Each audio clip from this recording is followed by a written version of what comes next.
In this video, we will discuss about cavernous sinus thrombosis. It is the formation of thrombus in the cavernous sinus, and it is one of rare complication of odontogenic infections or some other causes. Okay, we will discuss this topic under definition, anatomy, etiology, pathophysiology, clinical features, diagnosis and management. Definition is formation of thrombus in the cavernous sinus. Okay, then coming to the anatomy, you know that cavernous sinus is a paired venous sinus situated in the body of the sphenoid bone. You can see in this diagram. Okay, these blue color ones, both sides are the cavernous sinuses. In the center there is posterior pituitary gland. Okay, at the bottom we have sphenoid sinus. So this is the basic structure of cavernous sinus. It has a medial wall and a lateral wall. Lateral wall is concave in shape. In the lateral wall we have nerves, third nerve, that is oculomotor nerve, fourth nerve, trochlear nerve, and the V1, V2 branches of fifth cranial nerve, that is trigeminal nerve. V1 is nothing but ophthalmic branch, V2 is nothing but maxillary branch. So there are three nerves in the lateral wall of the cavernous sinus. In the medial wall we have internal carotid artery. Below that we have sixth cranial nerve, that is abducens nerve. Okay, so these are the structures present in the cavernous sinus. We must remember them, because if there is cavernous sinus thrombosis, ultimately these are the structures which are involved, which are affected. This is another view of cavernous sinus. This is important for spread of infection. We will discuss it now. Then coming to the etiology. So basically cavernous sinus thrombosis is divided into septic or aseptic. Septic means due to the infectious origin. Aseptic is nothing but there is no infection. It is because of inflammation, right? Under septic CST, that is cavernous sinus thrombosis, we have main cause is sinusitis, especially ethmoidal sinusitis or sphenoidal sinusitis. So first reason is sinusitis, and we have otitis, that is middle ear infection, and odontogenic infections. Under odontogenic infections, these are dental origin. The main thing is the canine space infection. After that, facial furuncles or erysipelas. These are the two bacterial infections of the facial skin, especially in the containing upper lip or philtrum and the nose. In this region, if there is these infections, then there is the chances of getting cavernous sinus thrombosis. So these are the etiological agents for septic CST. Then coming to the aseptic. Aseptic is due to the surgery, maybe due to the nasal surgeries, that is turbinectomy or nasal septal deviational surgeries like that. Okay, or maybe due to the any sinusitis surgeries. After that we have trauma. These are the two reasons for aseptic CST. Okay, this is about etiology. Then we will see the pathophysiology, how exactly this thrombus formation occurs in the cavernous sinuses. So in case of septic CST, due to the bacteria promotes thrombosis due to secretion of some procoagulation substance and by the tissue damage by the toxins. So it releases exotoxins and endotoxins. Because of that, there is tissue damage which promotes thrombus formation. Or another way is to secrete a procoagulation substance which may favors the thrombus formation. So this is basic thing what happens behind the septic CST. In aseptic there is inflammation of the blood vessels, which may lead to the formation of thrombus. Okay, after that So there are mainly two routes of spread of infection, from the facial region or from the teeth, from the maxillary teeth. This is anterior route and posterior route. Anterior route is nothing but through the facial vein. You can see in this diagram. This is the facial vein. This is facial vein. At the medial corner of the eye, it becomes angular vein. This angular vein is connected to the superior ophthalmic or inferior ophthalmic veins, which are in turn connected to the cavernous sinus. This is the cavernous sinus. Situated just behind the orbit. Okay.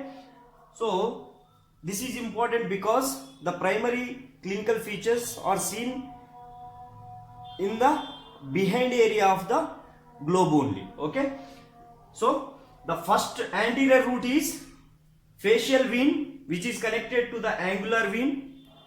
After that, it may connect to the superior ophthalmic vein or inferior ophthalmic vein, which are connected to the cavernous sinus. So infection spreads like that. Our thrombus formation is like that. First facial vein, angular vein, then this is superior ophthalmic vein, this is inferior ophthalmic vein, and this is the cavernous sinus. This is one route. Then coming to the posterior route. Posterior route is nothing but through the pterygoid venous plexus. This is the pterygoid venous plexus. It is connected to the inferior ophthalmic vein and it is connected directly to the cavernous sinus through emissary veins. Emissary veins in the foramen oval or foramen lacerations. There are 2 to 3 emissary veins connecting cavernous sinus and the pterygoid venous plexus. So from the maxillary posterior teeth or maxilla, venous drainage goes to the pterygoid venous plexus. After that, through these emissary veins, it goes to cavernous sinus or it involves cavernous sinus. Emissary veins don't have wall. These are valveless.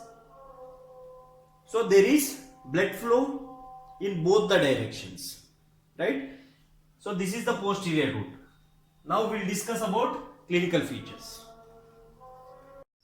In clinical features, majorly we have eye signs, sepsis signs and CNS signs. Eye signs includes chemosis, that is eye irritation. These eye signs are due to the venous congestion. Initially they are due to venous congestion and subsequent there is paralysis of 3rd, 4th and 6th cranial nerves. So eye irritation, periorbital edema, proptosis, painful globe movements and headache.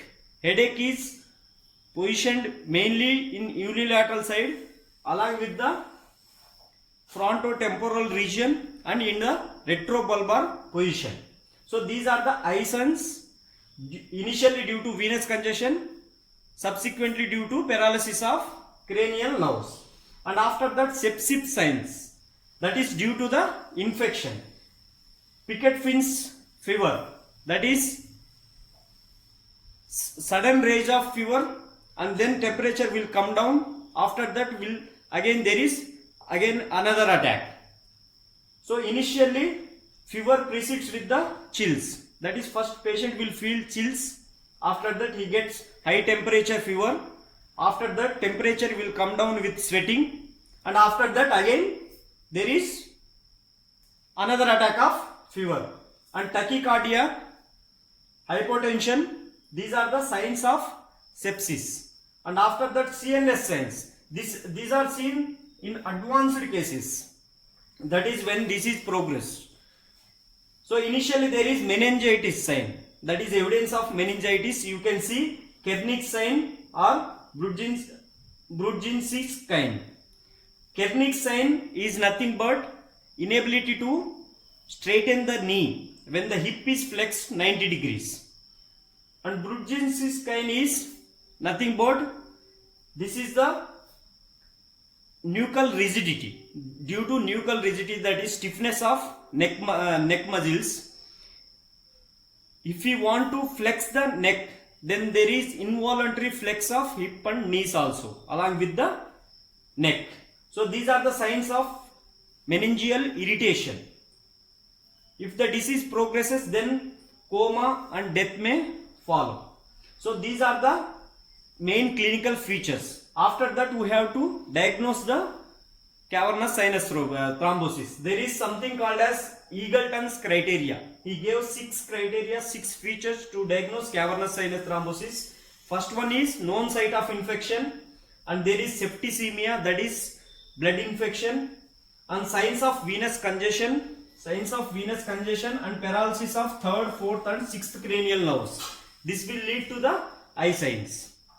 Okay, sepsis signs, clinical features and Eagleton's criteria is almost same. And neighboring soft tissue abscesses. Evidence of meningeal irritation. All clinical features are covered in Eagleton's criteria. There are 6 features. So we will discuss management. If there is suspected CST case, suspected cavernous sinus thrombosis case, first we have to initiate high dose empiric antibiotics, including 3rd generation cephalosporins and metronidazole also. These should be given intravenous route preferably. After that, we have to confirm the diagnosis. We may use Eagleton's criteria, and after that we have to obtain CT scan and MRI scan. On CT scan and MRI scan, you can see the convex nature of lateral wall. Generally, lateral wall of the cavernous sinus is concave, but due to the thrombosis formation, this lateral wall becomes convex, and you can see the radio-opaque bubbles in the cavernous sinus. Those are the thrombosis. So after that, you have to obtain culture sensitivity test also to identify the microorganism involved. Approximately 70% of the cases will have Staphylococcus aureus. So after confirming diagnosis, if it is septic CST, then you have to again continue the antibiotics based on the culture sensitivity test. The first is empiric antibiotics. After that, we will have specific antibiotics against the microorganism involved. And you have to do incision and drainage of primary infection site.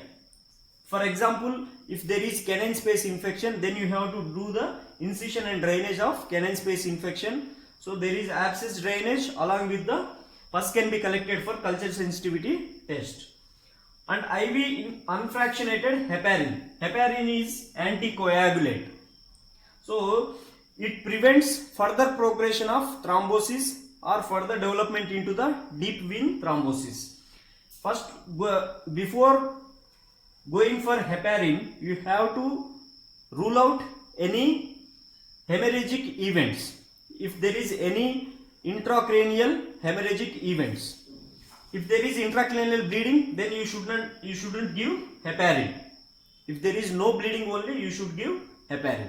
And corticosteroids, these may result in reduction of the edema of the eye, edema of eye muscles or in arterial supply, okay, or venous supply, anything. So there is reduction of edema of blood vessels. And mannitol is given to reduce the intracranial pressure, because if these signs progress, then it may lead to the blindness, that is vision loss. So this is the treatment of septic CST. In case of aseptic CST, only difference is you will not give the antibiotics. First we will give empiric antibiotics. After confirming diagnosis as aseptic test, then withdraw these antibiotics. There is no sepsis, then there is no need of antibiotics. Remaining thing is same. There is no incision and drainage also. Remaining thing corticosteroids and heparin and mannitol. If the condition is not improved, then we will go for thrombolysis, thrombolytic agent like streptokinase. Mainly this chloramphenicol 1 gram given at every 6 hours. This is the main antibiotic of choice in cavernous sinus thrombosis. you may include third generation cephalosporins or metronidazole also, but this is the more specific antibiotic in cases of cavernous sinus thrombosis. If you like this video, hit the like button, share the video, subscribe the channel.